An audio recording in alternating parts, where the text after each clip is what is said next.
So they say the next thing is loss of amenity to a neighbourhood through antisocial behaviour of guests, rubbish, littering, lack of focus on maintenance and repairs, and so on.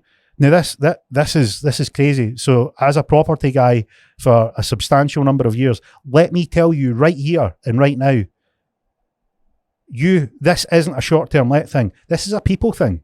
Remember the saying, you can't pick your neighbour. You can't. What happened? You got a guest that's in for 2 nights, and they cause havoc. You kick them out. The booking's done. You got a tenant that wreaks havoc at the minute. That's a private residential tenant. You can't kick them out. Do you know why you can't kick them out? Because the Scottish government brought in a rule above their power, unlawful, but brought in a rule all the same under emergency powers to say that you can't evict anyone.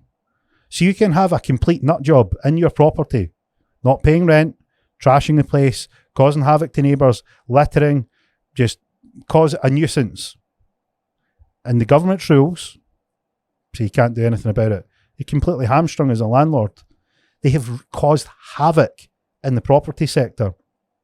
So you can understand why there's a crossover, because a lot of those landlords, they've experienced firsthand the issues of the government, giving the government the benefit of the doubt. They understand that has consequences, and that consequence is a significant impact. And I'm not asking anyone to shed a tear for the landlord, but they're at the coalface. They know exactly what's going on, and this one here is nonsense.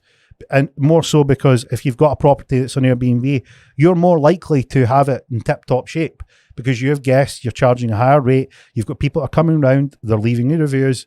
So you're going to have more of an impetus and more of an input on having that property tip-top. So this one is, I'm afraid, that is just not based in fact at all. Personal risk to safety to hosts, guests and other residents from unverified or unknown others. Now, bear in mind, the Scottish Government is en masse allowing immigrants into the country, putting them up in social housing stock.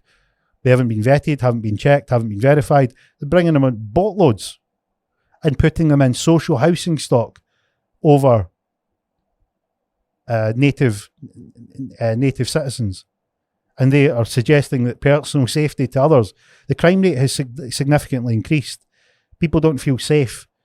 Because there's some of these unwieldy characters that are just came over with no checks or balances at all, and you've got someone who's booked an Airbnb for a reasonable sum of money, that you have their details, you have their card details, you have their information. They're suggesting that they're less safe. Afraid it's not based in fact either.